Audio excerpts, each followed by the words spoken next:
할렐루야, 안녕하세요.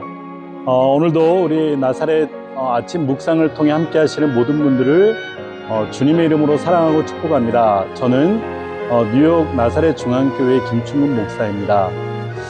나사렛 아침 묵상을 띄엄띄엄 찾지 마시고 매일매일 아침을 열기 전에 먼저 말씀을 들으시고 기도하심으로 시작하시면 놀라운 하루가 열릴 줄 믿습니다.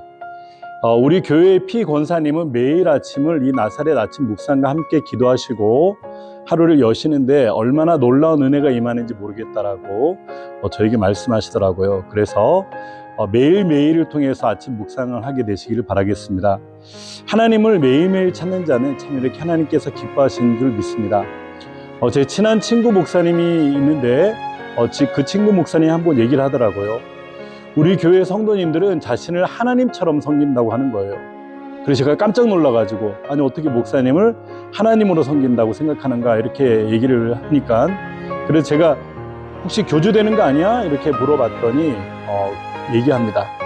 왜 제가 그렇게 얘기를 하냐면 평상시에는 저를 찾지 않다가 자기에게 문제가 발생해가지고 기도가 필요할 때 도움이 필요할 때 그때만 찾기 때문에 자기를 하나님처럼 섬긴다라고 얘기를 했는데, 평상시에는 관심이 없다가 또 이렇게 우리가 문제가 생겼을 때 하나님 찾지 마시고 우리가 매일 주님 앞에 나와서 찾는 여러분들이 하나님께서 놀라운 은혜를 베풀어 주시는 귀한 은혜가 있을 줄 믿습니다. 감사합니다. 하나님 말씀 볼까요? 우리 오늘 말씀은 시편 99편 말씀인데요. 99편 1절에서 9절까지 말씀입니다. 여호와께서 다스리시니 만민이 떨 것이요 여호와께서 그룹 사이에 자정하시니 땅이 흔들릴 것이로다. 시온에 계시는 여호와는 위대하시고 모든 민족보다 높으시도다. 주의 크고 두려운 이름을 찬송할지니 그는 거룩함이시미로다. 능력 있는 왕은 정의를 사랑하시느니라. 주께서 공의를 견고하게 세우시고 주께서 야곱에게 정의와 공의를 행하시나이다. 너희는 여호와 우리 하나님을 높여 그의 발등상 앞에서 경배할지어다. 그는 거룩하시도다. 그의 제사장 중에는 모세와 아론이 있고 그의 이름을 부르는 자들 중에는 사무엘이 있도다. 그들이 여호와께 간구하며 응답하셨도다. 여호와께서 구름 기둥 가운데서 그들에게 말씀하시니 그들은 그가 그들에게 주신 증거와 율례를 지켰도다. 여호와 우리 하나님이여 주께서는 그들에게 응답하셨고 그들의 행한 대로 갚긴 하셨으나 그들을 용서하신 하나님이시니이다. 너희는 여호와 우리 하나님을 높이고 그 성산에서 예배할지어다. 여호와 우리 하나님은 거룩하심이로다. 아멘. 저는 본문의 말씀을 통해서 여호와께서 다스리시니 이런 제목을 주제를 가지고 제가 소재를 통해서 보면은 하나님의 나라의 세 가지 경영 방식, 하나님 나라의 세 가지 경영 방식, 이런 제목으로 말씀을 나누도록 하겠습니다. 오늘 하나님께서는 첫 번째, 하나님은 거룩함을 가지고 다스리신다고 하는 겁니다. 3절의 말씀 보면은 주의 크고 두려운 이름을 찬송할지니 그는 거룩함이시로다라고 얘기를 하는 거죠. 그의 두려운 이름, 그는 거룩하신 하나님. 하나님께서는 모세를 부르신 다음에 처음 하신 것이 바로 거룩에 대한 교육이었습니다. 그가 하나님의 거룩함을 가장 먼저 경험한 사건은 불타는 떨기나무 앞에였었는데요. 그리고 너의 선 곳에서 너는 신발을 벗으라, 그렇게 말씀하셨습니다. 이곳은 거룩한 땅이다, 이렇게 말씀하시면서 모세에게 처음 가르쳐 주신 것이 바로 거룩에 대한 훈련이었던 것을 볼 수가 있습니다. 하나님께서 주신 이 첫 번째 거룩함에 대한 교육을 통해서 모세는 그 장소에서 하나님의 임재를 느끼고 그 거룩함 앞에서 자기도 모르게 무릎을 꿇었습니다.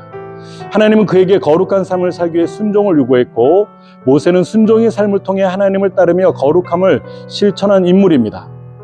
이스라엘 백성들을 통해 가지고 더 거룩하게 만들기 위해서 출애굽시켰고 또 광야로 부르셨으며 광야에서 성막을 지었고 성막에서 예배를 통해서 하나님의 거룩하심을 드러냈습니다. 우리도 모세처럼 하나님의 거룩한 임재 앞에서 순종의 삶을 살아야 됩니다. 하나님이 주신 말씀과 명령을 따르는 것이 바로 거룩함을 따르는 일이고, 모세가 거룩함을 추구하며 살았던 것처럼 우리 역시 순종과 겸손함으로 하나님의 뜻을 쫓아야 합니다. 하나님은 이 땅을 거룩함으로 다스리기를 원하시는 것입니다. 두 번째로, 하나님은 공의로우심으로 다스린다고 하는 것입니다.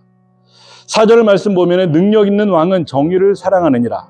주께서 공의를 견고하게 세우시고 주께서 야곱에게 정의와 공의를 행하시나이다 라고 얘기를 하고 있어요. 야곱에게 정의와 공의를 행한다. 이것은 바로 야곱은 이스라엘을 뜻하시는 거예요. 그래서 야곱을 통해 가지고 이스라엘 백성들에게 공정하게 대하시고 의로움을 통해서 그들을 인도하시며 보호하신다고 하는 의미를 볼 수가 있습니다. 우리는 공의로운 하나님을 존중했던 대표적인 인물을 성경에서 찾아보라면 바로 다윗입니다. 다윗은 사울 왕을 통해 가지고 피해 가지고 도망자의 신세에 있었지만은 그가 이미 기름 부음도 받고 사울 왕을 처단할 수 있는 목적도 있었지만은 그는 자기를 죽이려고 하는 사울 왕을 공격하지 않았습니다. 이유는 무엇일까요?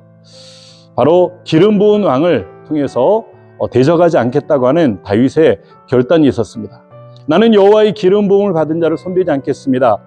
사무엘서에서 그렇게 말하면서 그는 자신의 손에 권한이 있었지만은 하나님의 주신 공의로운 심판을 기다리면서 내가 대신 행하지 않겠다라고 얘기를 했던 것입니다. 그는 하나님의 공의로운 판단을 신뢰했고 하나님께 그 일을 맡기기로 작정했으며 여러 번 죽을 고비를 넘겼던 것을 우리는 기억하는 것입니다. 우리는 하나님의 간섭하심과 하나님께 맡기심이 공의를 존중하는 마음인 것을 알고 이 사건을 통해서 우리 또한 언제나 공평하신 하나님을 향해서 나아가는 여러분들이 되시길 바랍니다. 마지막 세 번째, 하나님 나라의 경영 방식의 세 번째는요, 바로 하나님은 자비와 은혜로 다스리신다라고 얘기를 하고 있어요. 거룩함으로 다스리시며 공의로 다스리시고 그리고 마지막에는 자비와 은혜로 다스리시는 것이 바로 하나님의 경영 방식입니다. 8절 말씀 보면은 여호와 우리 하나님이여 주께서는 그들에게 응답하셨고 그들의 행한 대로 갚기는 하셨으나 그들을 용서하신 하나님이시니다 라고 얘기를 하고 있어요. 여러분, 우리가 행한 대로 대가를 받는다면 우리는 죽어 마땅한 죄인입니다. 저 또한도 이렇게 말씀을 전할 수가 없는 죄인입니다.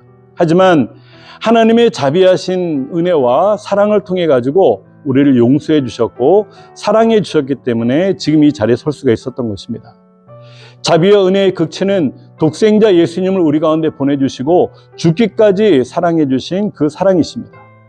우리가 남은 인생에 해야 되는 것은요, 이와 같이 자비를 베풀어 주시고 은혜를 베풀어 주시고 우리를 지극히 사랑하신 그 주님의 사랑에 대해서 늘 감사하며 살아가야 될 줄 믿습니다. 우리는 절대로 우리 스스로 구원받을 수가 없는 존재입니다. 우리 행위로, 우리의 선한 의로움으로 절대 구원받을 수가 없는 존재입니다.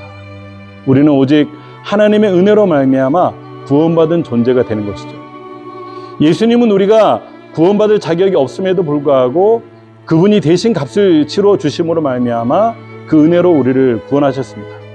가늠한 여인에게도 주님께서는 자비를 베풀어 주시고 예수님께서는 그의 죄를 묻지 않고 정죄하지 않고 그리고 가서 다시는 죄를 범하지 말라고 여인에게 자비와 용서의 길을 베풀어 주신 것입니다.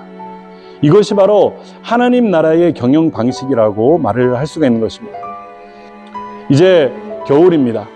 예전에는 햇빛을 피해가지고 주차하던 여름이 지나가고 그늘진 곳에서 해가 있는 곳으로 옮기는 겨울이 왔는 것 같아요. 겨울은 겨울일지라도 영적인 계절은 여러분 여름이 되시기를 바랍니다. 오늘 하나님께서 다스리신다고 하는 주제를 통해 가지고 하나님 나라의 세 가지 경영 방식에 대해서 살펴봤습니다. 하나님은 거룩함으로 다스리시고 공의로우심으로 다스리시며 자비와 은혜로 우리를 다스리시는 것을 우리가 늘 감사하며 찬양하는 여러분들이 되시기를 주님의 이름으로 축복합니다. 아멘.